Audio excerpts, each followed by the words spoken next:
I'm Carol Cohn, and welcome to Purpose 360, the podcast that unlocks the power of purpose to ignite business and social impact.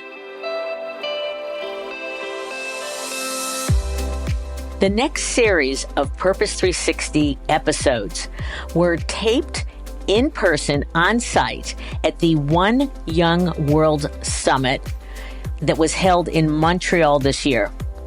For those of you who are not familiar with One Young World, I hope that these conversations will get you very, very excited to follow them online because they are making terrific impact around the globe.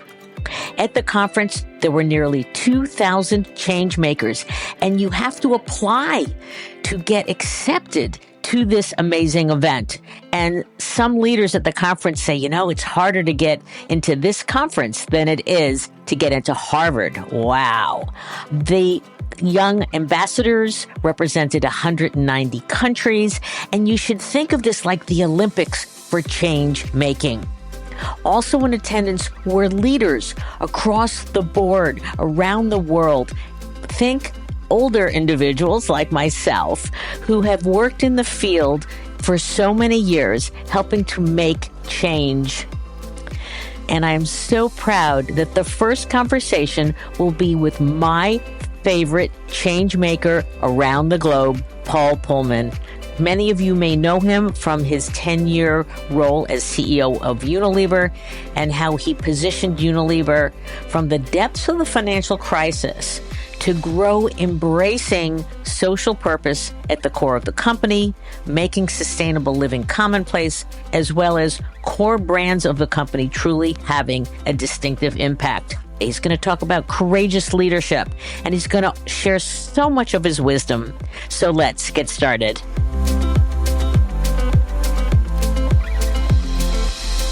Welcome to Purpose 360, Paul. I am just delighted that you've rejoined the show. You were on the show in the fall of 21 to talk about Net Positive. How has the book done since that time? How time flies. The book actually is doing well, but that was never the objective itself. We didn't write the book to just sell a lot, but it's number 3 on the Thinkers 50 list. We see a lot of companies now picking up on it. That is more important to me. And slowly but surely we're starting to change the mindset. As I was writing the book with Andrew Winston, the thing that dawned on me was what started out with an idea on how do we get companies to behave more responsibly. Right. Turned out to really be, hey, this could be a big mindset change. We've overshot these planetary boundaries so much. Johan Rockström is here right now at One Young World talking about that, but 6 out of the 9 planetary boundaries that define the health of the world is basically we've surpassed them.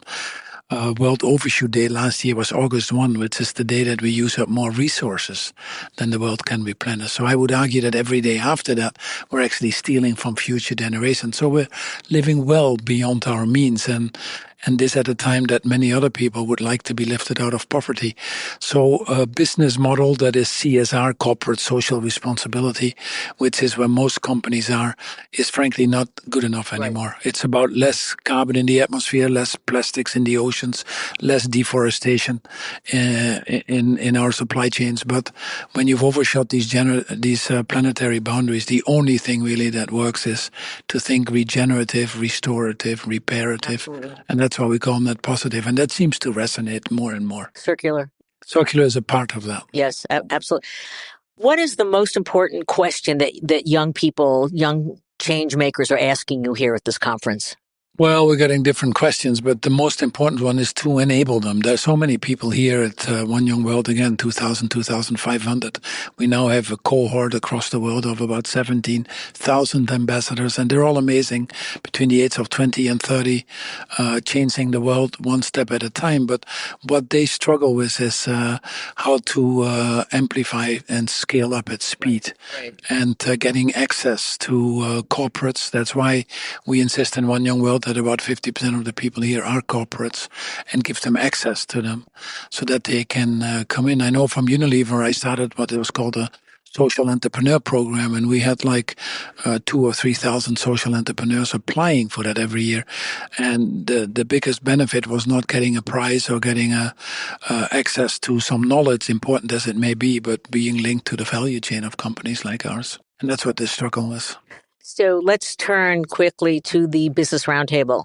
And the BRT came out with their 5th anniversary. The purpose of a company should be stakeholder-based capitalism, not shareholder-based. And you wrote this marvelous piece in the Harvard Business Review about some progress, but not some. So since our listeners hang on every word you say, can you share a little bit about that, what your response was, and some of the positives and some of the negatives? Well, many people agreed with the article, so for the interest of time, I'll refer to that article for people to read. But what we basically see is that there is marginal difference between the BRT group and the rest of society. Of course, there are a little bit more self-selected companies and a little bit more responsible CEOs. We don't want to belittle that at all. But unfortunately, we're dealing here with an exponential problem, and we're applying linear solutions. Which is really where the bigger challenge is. So as a result, we see climate change going up, inequality going up, biodiversity destruction going up. We're only on target for about 15% of the Sustainable Development Goals. So what needs to happen is a little bit more ambition. And unfortunately, this is coming at a time when you see more of the political polarization and unfortunately attacks on simple words like ESG or woke discussions that you've amply covered on your program. And unfortunately, you see too many CEOs shrinking back to their home base, not willing to form the partnerships or going out there and making these bigger commitments. So while things are moving, the ambitions that need to increase at this point in time, unfortunately, they're very few and far in between. So how do we get CEOs and the C-suite and their vast amount of employees to be more courageous, which is a term that you use so strongly? Yeah, I like the word courageous because it comes from Latin, the word cor, C-O-R, which basically says, if you translate it, speak with the mouth what comes from the heart. So that's why the French use the word cœur, which is heart. So I always say what goes through the heart sticks to the brain, what just goes in the brain goes straight out again. And courage is really what is needed right now. Courage to take responsibility for your total impact in the world as a company. Courage to set targets that science demands, not targets you can get away with. Courage to work in partnerships, which sometimes might be inconvenient at times. Courage to go to governments and do what I call positive advocacy instead of the continuous lobbying that happens for our own self-interest. So what we've seen during COVID, more so than ever, was two bifurcations happening. One bifurcation on business models, where you clearly saw that companies that were running their businesses for the longer term, purpose at the core, sustainability embedded, embracing partnership, thinking multi-generational, they were doing better. But you also, then the ones that were myopically focused on the short term and shareholder primacy, you also saw a bifurcation on leadership, where you clearly saw that companies that had leaders with a higher level of empathy, compassion, longer term, again, purpose-driven, these leaders instilled a higher level of confidence and unlocked a certain potential in their employees when times are very uncertain, when there's a high level of anxiety, and they were the ones that people wanted to follow, and all of that ultimately gets translated into results for companies. And now you're at a point that, despite what some of the people might want to say or newspapers echo sometimes, is we can clearly show that there are financial returns by running your company more responsibly, by positioning your companies better for this greener, more inclusive, more equitable future that we all strived for. And how do we get more of our Gen Z leaders into the C-suite so they can take over because they believe in this? Well, I'm totally there with you. 50% of the world population is below 35 years old. They're going to be 100% tomorrow. So it's time that we don't only give them a seat at the table. I advocate strongly that we give them the table at times. Give them the table. And in Young World, you witness it yourselves, 2,500 amazing leaders that I wish we would listen to a little bit more.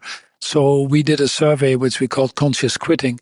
30% of these young people, Gen Zs, Gen Ys now already, they have left their companies because the values of the companies were not aligned with their own companies. But the stunning statistic to us was, and this was amongst 4,000 people in the US and Europe, that 2/3 of them are considering leaving companies because the targets are not set aggressively, the CEOs are not walking the walk, they're talking the talk. So what we're advocating is really for companies, if you want to get this engaged workforce, which we all need, and it's probably the biggest investment you can make, is set realistic targets, take that responsibility, give young people agency, do a better job of communicating what you're doing, and then above all, form these partnerships that often unlock these challenges that nowadays for any individual company is difficult to do alone. Thank you. Incredible wisdom in a very short amount of time. And I'd like to say with our listeners, give agency to your Gen Z colleagues. I could not agree more, but thanks for what you're doing. Oh, thank you, Paul.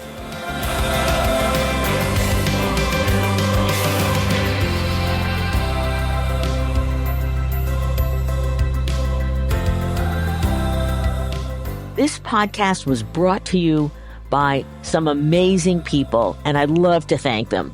Ann Hundertmark and Kristen Kenny at Carol Cone on Purpose, Pete Wright and Andy Nelson, our crack production team at True Story FM, and you, our listener. Please rate and rank us, because we really want to be as high as possible as one of the top business podcasts available, so that we can continue exploring together the importance and the activation of authentic purpose. Thanks so much for listening.